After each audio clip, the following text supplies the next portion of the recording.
Hi, my name is Gibson, and I'm the co-owner and creator of the Personal Development School. This is your daily breakthrough video, and today we're going to talk about how the anxious preoccupied individual enacts retraumatization in relationship to themselves at the subconscious level without recognizing. So I have a long form video on what retraumatization is. I'm not going to go into it in a tremendous amount of detail. I will post a link in the description if you want to check it out. But at a very high level, essentially, it's the concept or idea that whatever traumas you have at a subconscious level, whatever has imprinted the subconscious mind, the subconscious basically forms an automatic coping mechanism around wherever we have trauma. And don't think of trauma as being like, the nth degree of trauma. Trauma occurs across a spectrum, and it can be things that happen that shouldn't have happened, like verbal or physical abuse, or things that didn't happen that should have happened, like emotional neglect. And these are in the words of Dr. Gabor Mate. So what essentially happens or takes place here is that the mind adapts wherever there's a painful imprint through automatic coping. It goes into a fight, flight, freeze, or fawn response. And from that, we don't nourish ourselves and evolve. Wherever we have a trauma, we get into automatic coping. We often go into trance when this thing sort of shows back up in our lives again. Let's say, for example, that there was verbal abuse in your childhood. When that happens in your adult life, you might over respond and fight back very intensely, or you might just flee the scene and avoid conflict at all costs. Like, we have these automatic coping mechanisms. Now, in essence, what an automatic coping mechanism does is wherever we have an automated response to something, we're not conscious. We're not consciously looking, becoming aware, evolving, and growing. We're not like, oh, I notice that I avoid conflict when there's a potential for conflict, and so let me work on that.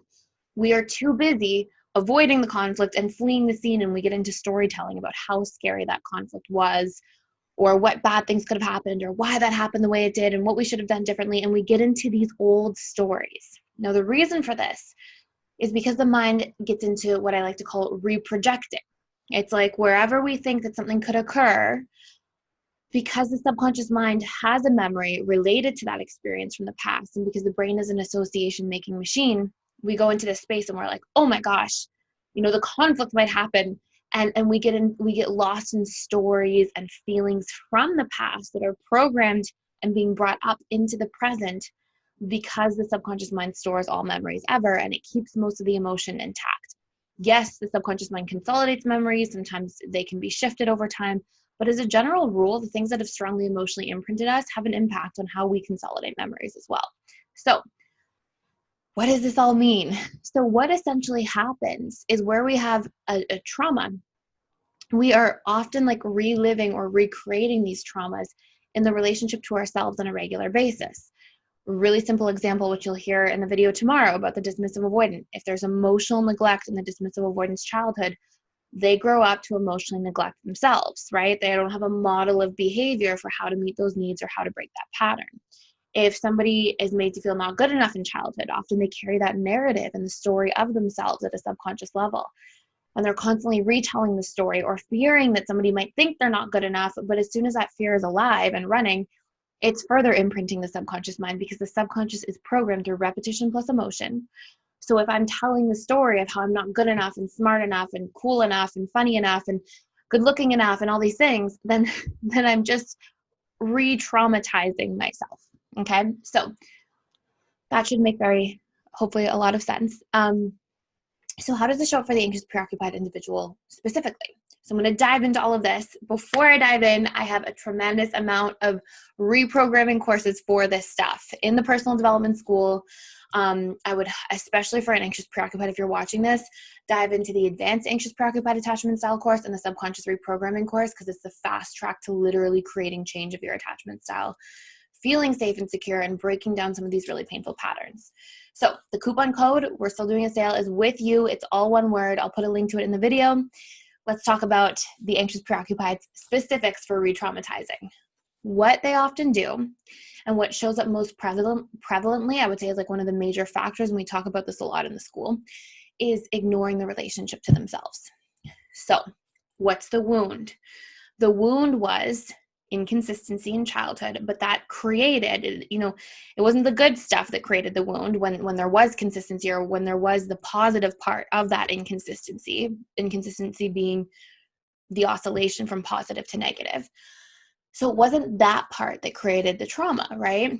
It was the feeling ignored, feeling alone, feeling abandoned. And because the subconscious mind hangs on to negative more than positive, so it can try to remember and protect from it, what often takes place as a result is that negative imprint sort of seeps into the subconscious mind and kind of permeates the subconscious more. And this is the space that the anxious preoccupied individual is often living from, right? It's like the anxious individual is in a state of ignoring themselves. And this is also one of the three major factors that create attraction is, does this person outside of me represent and feel familiar to a subconscious comfort zone inside of me? So if the anxious preoccupied individual is in a space where they are ignoring themselves and, hardwiring in that imprint on a daily basis, when they see an emotionally unavailable person, and remember, the subconscious mind sees a much bigger picture than the little conscious mind does. Not to say little in a way that's like degrading to the conscious mind, because the conscious mind can actually be much more powerful and hack the subconscious mind. But like, it's processing a very small amount of information, 40 to 60 bits per second of information, relative to the 1 billion plus bits per second of the subconscious mind. I'm like having a hard time with words today for some reason. I usually talk all day and I'm doing stuff, and today I've had like a quiet day behind the computer more. So getting used to the speaking again. So basically what takes place out of all of this, right, is that if you then see somebody who you're picking up on like body language and micro expressions and all these different things, and your subconscious is building this web of information behind it, then when somebody comes along and they're not, giving you the time of day, or you notice that they can be a little bit dismissive or something like that, your subconscious mind goes, oh, wow, this person is familiar. Familiarity equals safety, which equals survival. I am so interested in this person. And that's one of three major factors, familiarity, that draws us to be attracted to another person. And it's one of the three major factors that exists most profoundly at the subconscious level, which essentially means like it's going to have a greater role than the other two factors in attraction. Maybe I'll make a separate video about what creates attraction. So this is the space that the anxious preoccupied individual is re-traumatizing themselves from, right? They're constantly ignoring themselves, not listening to their own feelings, not self-reflecting, not building a relationship to themselves, not listening to their own needs, communicating those needs, allowing themselves to receive those needs from others.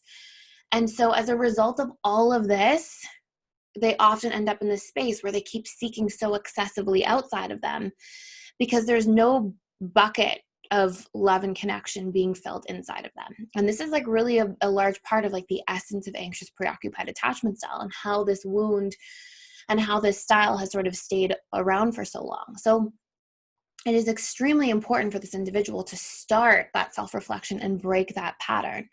And this can be through daily activities, but especially activities that are bringing intimacy into relationship to self. And I don't mean intimacy like sexuality or something like that. I mean like intimacy as in like presence, closeness, vulnerability, really seeing, hearing, understanding yourself. That's like intimacy with self.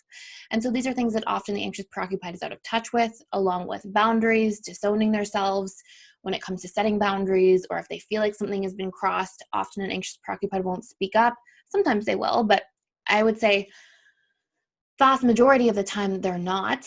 And then there are largely unmet needs for consistency, safety, feelings of that in the relationship to themselves. There are also largely unmet needs of feeling good enough, accepted.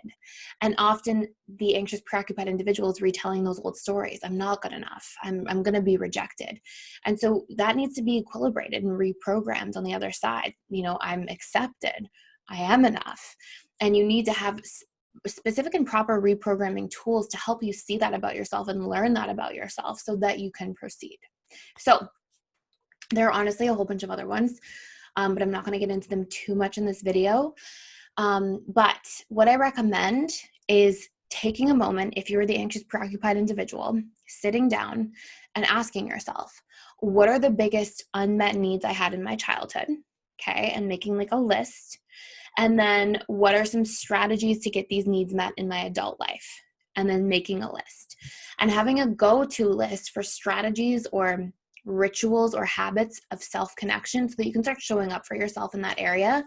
And if you're, feeling triggered or stressed or alone or, anything like that, to be able to just have this list where you're like, okay, this is how I feel self-connected. This is how I can sort of fill those buckets and get those needs met.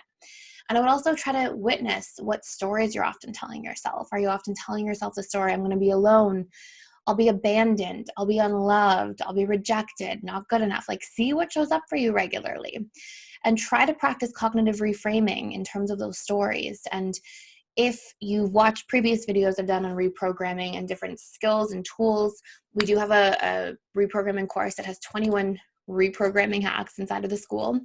But I've done other videos about this on the channel. And so I recommend like diving into there and actually going through and working to reprogram those patterns. Because if you can do just those core things, just starting to meet your needs yourself and end that re-traumatizing pattern, retell a different story, and shift the narrative that you believe about yourself at a subconscious level. If you can do just those two things, you're going to make a massive dent in becoming more secure. So I hope this video was useful. I'll be doing a dismissive avoidant video tomorrow. Thank you so much for being here. Thank you for watching. Please like, share, and subscribe if you're getting a lot of value out of this video, and I will see you in the next video.